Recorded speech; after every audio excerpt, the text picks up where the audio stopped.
Human trafficking worldwide fuels crime, corruption, and violence. In fact, an estimated 27 million people worldwide are exploited for labor, services, and commercial sex. Through force, fraud, and coercion, they're made to toil in fields and factories, in residences and restaurants. Traffickers prey on some of the world's most marginalized and vulnerable individuals, profiting from their plight. That's our topic today, and we're delighted to present from Hong Kong modern slavery expert Matthew Friedman, CEO of Mekong Club, who has battled human trafficking for more than 29 years. The Mekong Club is an organization of Hong Kong-based private sector business leaders who've joined forces to help fight human trafficking in Asia. Friedman previously worked for USAID and the United Nations, working to eliminate all forms of modern slavery. Matthew, thanks so much for joining us on the Lean to Left podcast. I do appreciate it.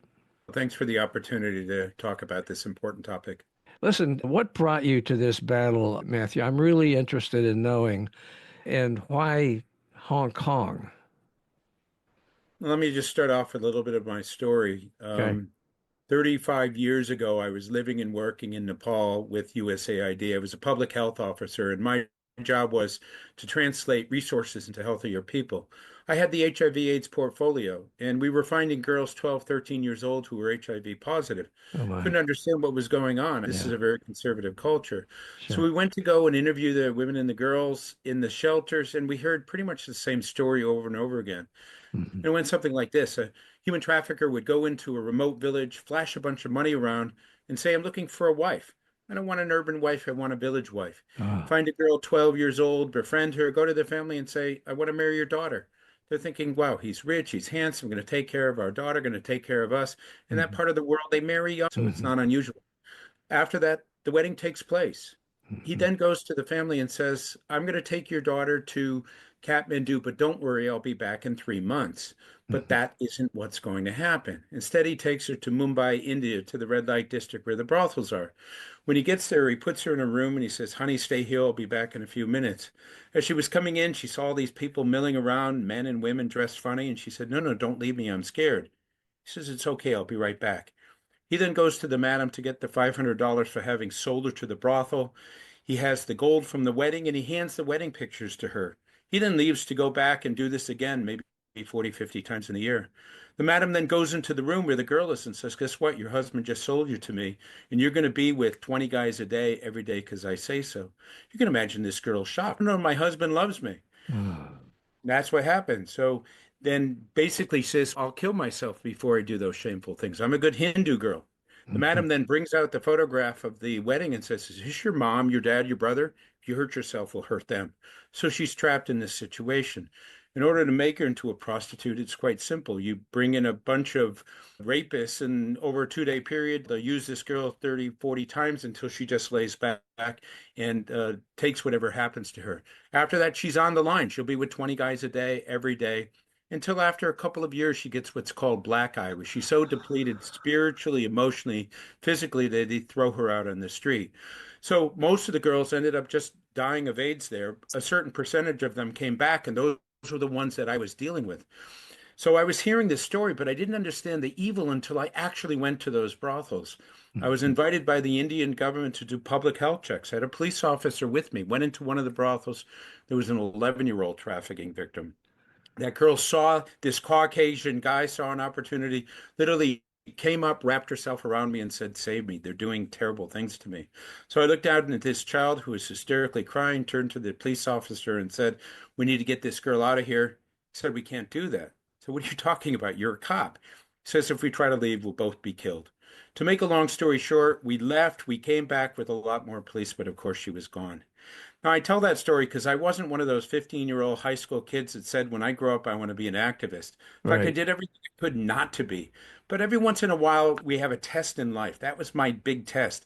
I failed miserably. After that, I couldn't eat, I couldn't sleep, and I did what a lot of activists eventually do, surrendered to the fact that now that I've been exposed to this is what I'm going to do with my life. And 35 years later, here I am talking to you.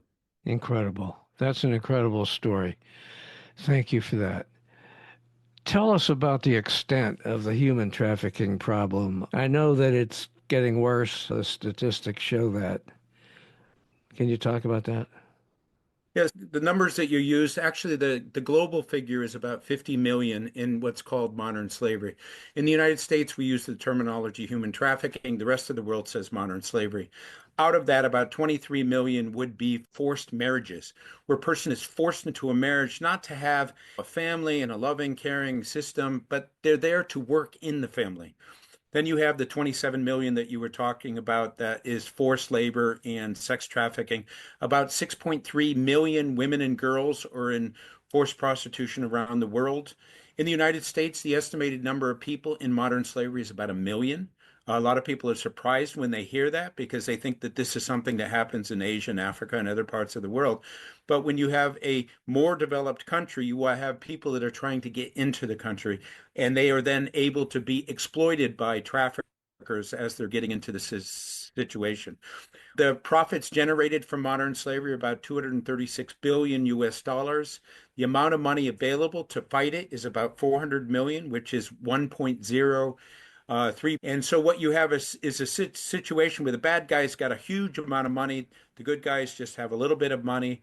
And that results in the fact that last year, out of 50 million people, the documented number of people that were helped was about 133,000, which is 0.2% of the victims.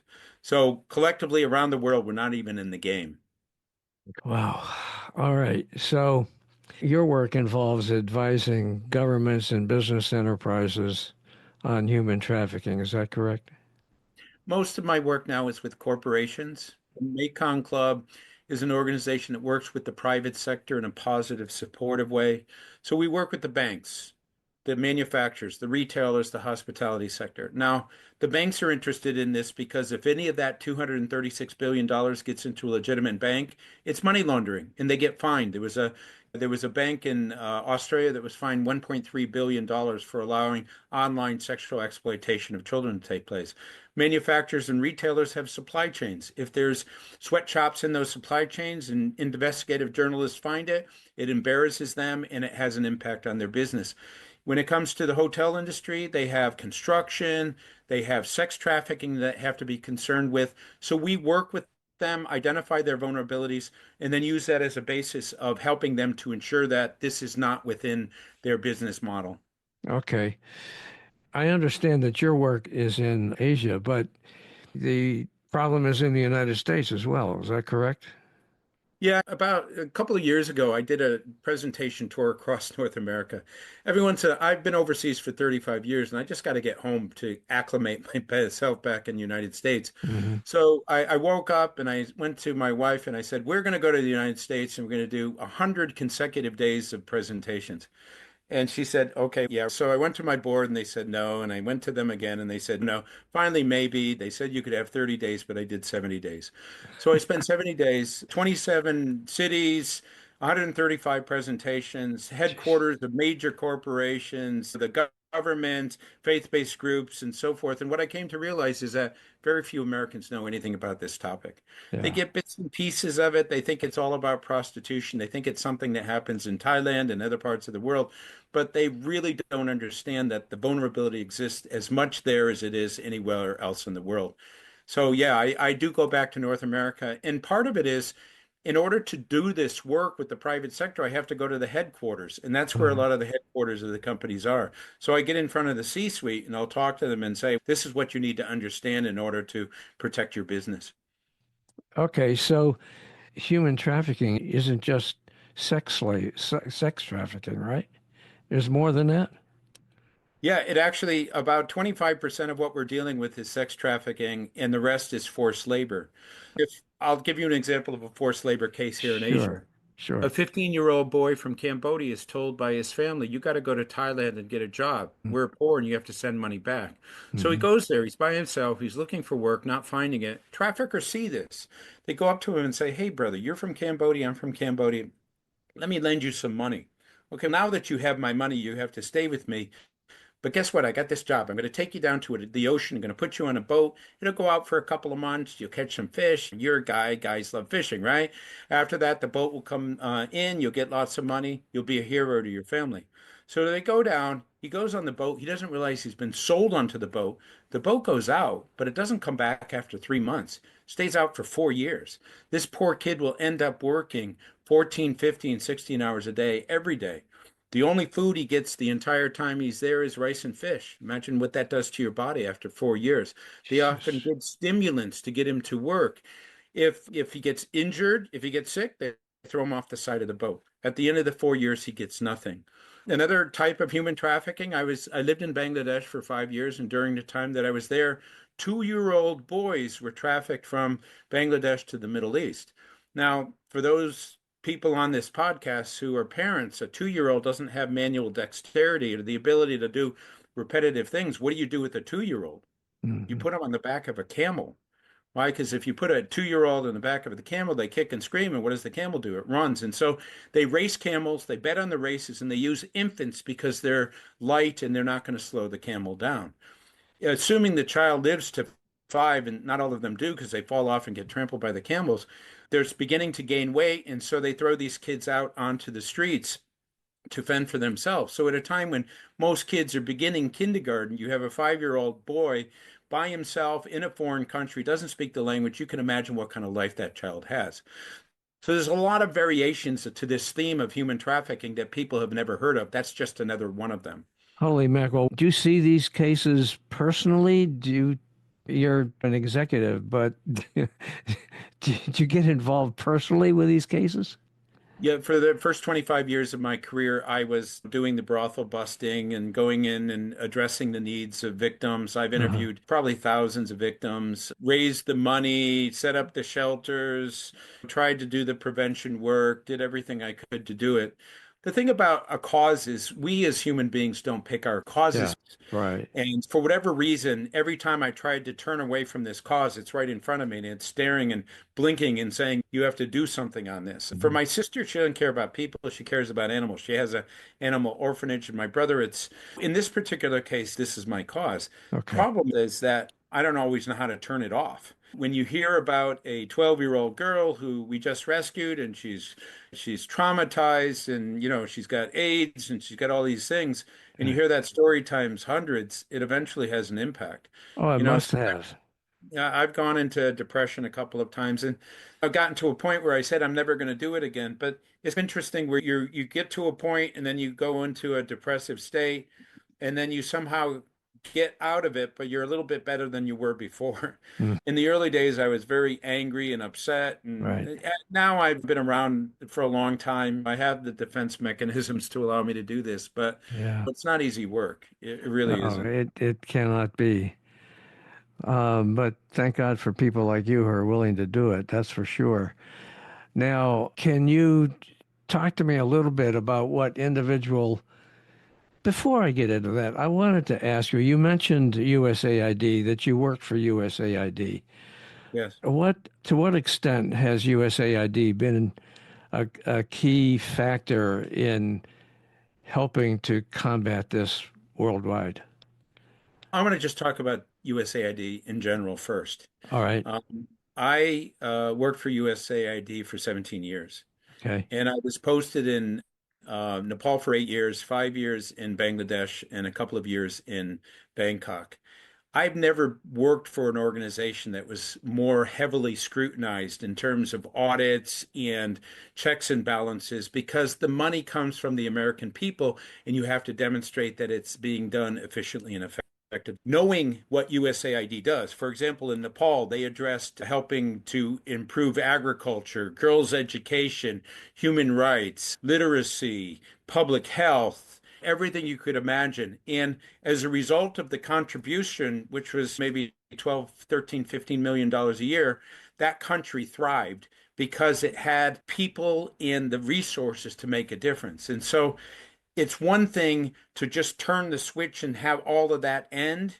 And it's another thing to say that the people who worked for that agency were corrupt or they were wasteful. It's not the case. I don't know where they get that information, but all they have to do is there's a lot of publicly available information that describes what's being done, how it's being used. There, I never saw any fat on the bone and so forth. I'm just heart sick by what's happening at this particular point as a result of that. When it comes to this particular topic, we were the leaders. And in fact, out of the $400 million globally available, half of that money was from a US government, not just USAID, but other sources. But a lot of USAID programs that fight human trafficking have been terminated. And that's going to result in an increase in human trafficking, a loss of prevention activities, a loss of the counseling and the protective work that happens after a victim is identified and so forth. It's really a very concerning situation now. Yeah, I was going to ask you directly what you think the impact of Trump's attempt to close USAID will have. Um, Many people are going to die. Many yeah, people are going to suffer from different diseases. Many opportunities for young girls won't exist. Many agriculture programs will suffer. People won't have food. People won't have clean water. You will see the devastation of this, not immediately, but it's beginning to creep into the feedback loops and so forth. This is a devastating blow because USAID was the largest government funded program globally to address this. It offered so much goodwill toward relationships with governments, and there was a lot of soft diplomacy that resulted as a result of that. It's a devastating situation that we're okay. facing now. All right. Thank you. Now, what can individual business enterprises do to help combat the situation? One of the first things we do, we have an association, is we do an assessment of where that organization is in their journey to ensure that they have things in place to reduce vulnerability. Senior management needs to understand the issue. There need to be point people or a team of individuals within the organization that are lead on this particular topic. They have to have policies that basically overtly state we have zero tolerance to this. And those Mhm. policies have to cascade down into their supply chains. There needs to be some risk assessment approach to identify what the vulnerability is. They need to have training of their staff to ensure that the technical response to this is there. And they need to train everybody, general awareness on this particular topic. They need to do audits that go all the way down to the lowest level of their supply chains. They need to have grievance mechanisms to ensure that workers have access to that. And so what we do is we identify what is being done, and where there's a gap, we help to fill it. And so the interesting thing about the private sector, I would say that the private sector in some ways does more than the NGO sector to reach people because they're much closer to the actual workers. And so if you have a company that has a supply chain that has 350,000 people in it, and that company is immunized from this particular topic, you have an entire infrastructure that is protected. So I left the United Nations and the US government and the more traditional NGO world because there's a sense of urgency that goes along with a company that has an audit that finds a problem. Within 3 hours, calls are going to be made to the legal people, to the risk people, to people like us, and then we can come together and then we talk about what needs to be done and then we go and we fix these things. Private sector is very responsive when it comes to making sure that happens. And my role is to make sure that nobody is hurt in that process and that there's no disenfranchisedness associated with that, that these people get what they need to get back to where they need to go. Okay. Tell us about the global initiative against transnational organized crime. That's part of the Mekong Club, right? There's within the private sector, you have private companies that focus on addressing organized crime.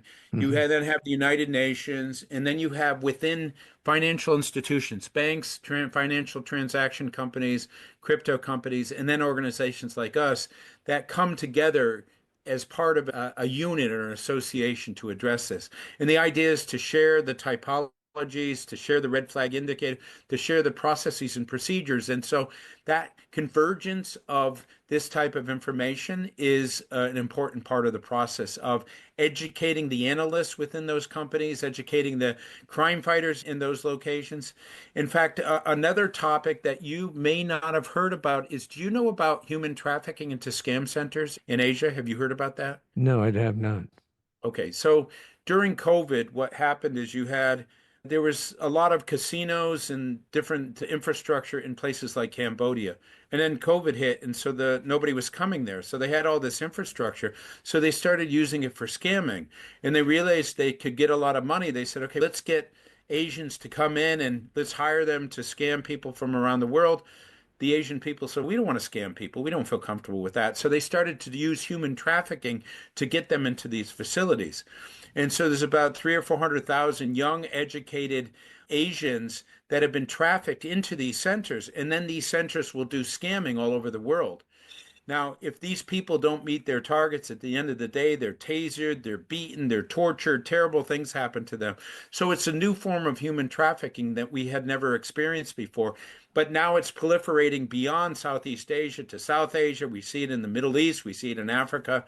So these two crimes, scamming and human trafficking coming together, the amount of money being generated is obscene. These people talk about how they could pickpocket somebody of their entire life savings from 8,000 miles away because of the way they use technology and AI and all this other stuff. It's a Mhm. very concerning new development that we hadn't seen before.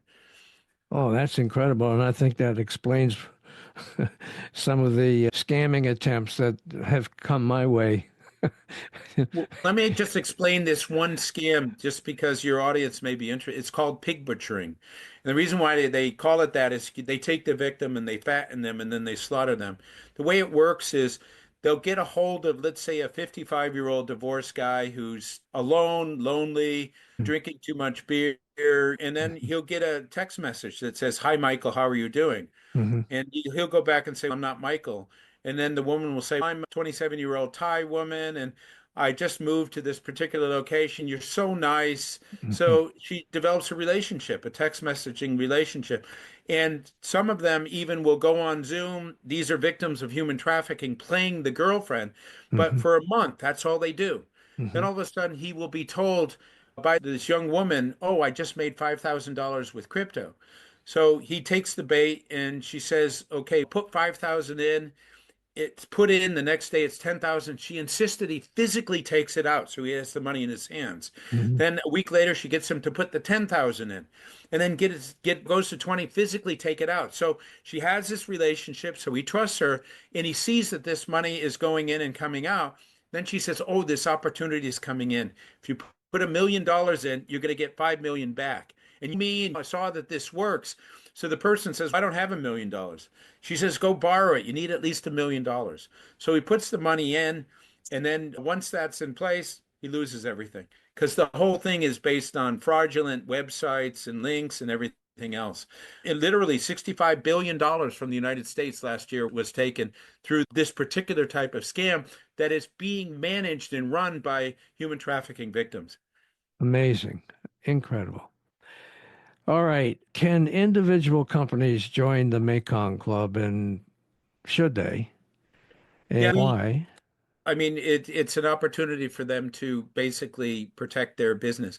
There is legislation around the world, the California Transparency and Supply Chain Act, the UK Modern Slavery Act, the Australian Act. This legislation says if you're a big company and you're working in these locations, you have to have on your website what you're doing to address modern slavery, and you have to have an annual report that says what you're doing, and that annual report has to be signed by your board of directors because they don't know how to do it. That's why they come to us, and that's how they join our association. We provide them with whatever training, consultation, remediation, anything that they need. We're there for them. Can companies anywhere in the world join Mekong Club or what? Yeah, we work with companies. We're working with some of the largest banks, the Okay. largest manufacturers and retailers and so forth. We work with the big companies, but we also do a lot of work with SMEs and suppliers. We do a lot of pro bono work related to that. And Okay. we also help individuals within companies to recognize as a person independent of your organization, you can also help to address modern slavery. Okay. Is there a cost for participating? For big companies, yes, it's 12,000 US dollars a year to enter. Okay. Now, are there opportunities for volunteers, for people to volunteer and work in this and help out? Let me tell another story and then I'll put that into perspective. All right. So years ago, when I was still in Nepal, I desperately wanted to do whatever it is that I could to address this issue. So, as I said, I was going around to the shelters and interviewing the women and the girls. I went to one shelter and there was a girl named Gita. And every time I approached her, she said, no, no, I don't want to give my story. But as I interviewed everyone else, she sat there and listened to everything that had to be said. So when I finished there and I was leaving, Gita said, I changed my mind. You could have my story. So Gita sat on one side of the table, the rest of us on the other side of the table. And over a 3 hour period, she just told the worst story of rape and torture and disease and murder and betrayal I had ever heard. I honestly didn't know what to say to this young woman. Finally, after a long pause, I said, wow, Gita, you must be so angry at the traffickers for the horrible things that they did to you. She paused and paused. And then she said, no, I'm angry at you and you. She pointed at us. She said, where were you? Said that every single day she woke up praying for somebody to come and help. Nobody came. Said that she went to school till she was 12. She knew that everything outside of that area was illegal. Nobody was doing anything. She said she wasn't angry at the traffickers. She said they're just bad people doing what bad people do, bad things. She said she was angry at the good people, at society for allowing a 15-year-old girl to be commercially raped 7,000 times only to eventually get AIDS and she was dying. Now, I tell this story because Gita called us all out. She understood that the 30, 40,000 people like us are insufficient to get even a 0.5%, and that Mhm. the only way we're going to be able to address this is if we can get like the general public and people to say, wow, this is unacceptable and it has to stop. Right. So the things that I suggest people to do, one thing is raise awareness, learn about the issue, and then talk about it with your colleagues, with your community, with your faith-based groups, with your family. If you're a student, talk about it with other students. Be a responsible consumer. Before you buy a branded item, go online to see if a company has a policy. If they do, congratulate them. If they Mhm. don't, most do, then say, listen, I like your product. I'd feel better if you had some type of policy. If you do Mhm. that in a respectful way, the companies will respond to that. Mhm. When it comes to volunteering, we have about 150 professionals from all over the world, marketing people, communications, writers, and bankers and manufacturers. And they basically, have good jobs, make good money, but they feel a certain lack of purpose or an emptiness. And so the that balances off their life. In fact, my youngest volunteer was 9 years old. This girl Wow. saw me in a documentary and she said, Mr. Friedman, I saw that human trafficking is terrible. I want to help. Mhm. My response was, you're 9 years old. She said, so what? I said, you're 9 years old. She said, 9 year olds are the new 16-year-olds. Give me a Oh, chance. I said, what can you do? She said, I have a God-given gift. I can find anything on the internet. So I had a couple of interns that were Ivy League second year law people. I gave them an assignment. They couldn't find it. I gave it to her. 3 days later, I had everything I needed. oh Because each man. of us has a special gift. Her gift was that. For other Right. people, it's public speaking. Maybe it's being a podcast moderator like yourself, Mhm. networking, selling t-shirts or whatever. So you apply what your gift is to volunteerism and it makes a big difference. But Wow. the last thing is fundraising and donations and so forth. Yeah. During COVID, a lot of organizations that focus on this didn't survive. We lost 25% of the organizations here. Wow. Now, with this funding cut, we even see less money available. People skip a couple of meals and then take that money, Google their local constituency area, and then human trafficking and in Hartford, Connecticut, or whatever. That's where you're from. And then you just find an organization, you send them an email asking what they're going to do with the money, and you give them a donation. Even small amounts make a difference. So there are a lot of things that people can do. Okay, that's great. All right. Is there anything else you'd like to add? No, the thing is that this issue of human trafficking is sensitive and it's emotional for some people and so forth. But as human beings, we just have to open up our hearts and minds and recognize that we as individuals can play a part of stepping up and being part of the solution. And I just encourage people who hear this podcast, if you're interested, just go online. There's a lot of materials. I've written a couple of books on the topic, one that has the same title, Where Were You? I just had another one, Awakening the Advocate. These are some Penguin books that have come out. And there are other books as well. But Mhm. find whatever resource works for you and then understand this and think about the possibility of being a part of the solution. All right. Thank you very much. I really appreciate you coming on and talking about this topic with us, Matthew. Really important, and certainly encourage anyone who's touched by this issue to participate and follow Matthew's advice and get involved. Thanks so much. Appreciate it. Thank you for the opportunity. Hey guys, I'm Bob Gaddy, founder and host of Lean to the Left. I'm excited to share our new book, Hijacked Nation, Donald Trump's Attack on America's Greatness, co-authored with political analyst and professor C.J. Waldron. In Hijacked Nation, we delve into the unfolding story of America's political landscape through a series of essays from leantotheleft.net. We explore how Donald Trump's presidency has transformed American politics, challenging our values and institutions. Hijacked Nation isn't just a book, it's a call to action. It invites you to reflect on what it means to be American in a divided political landscape. Together we can reclaim our nation's greatness. So get your copy of Hijacked Nation today. Visit leantotheleft.net and click on the Books tab to learn more and to order.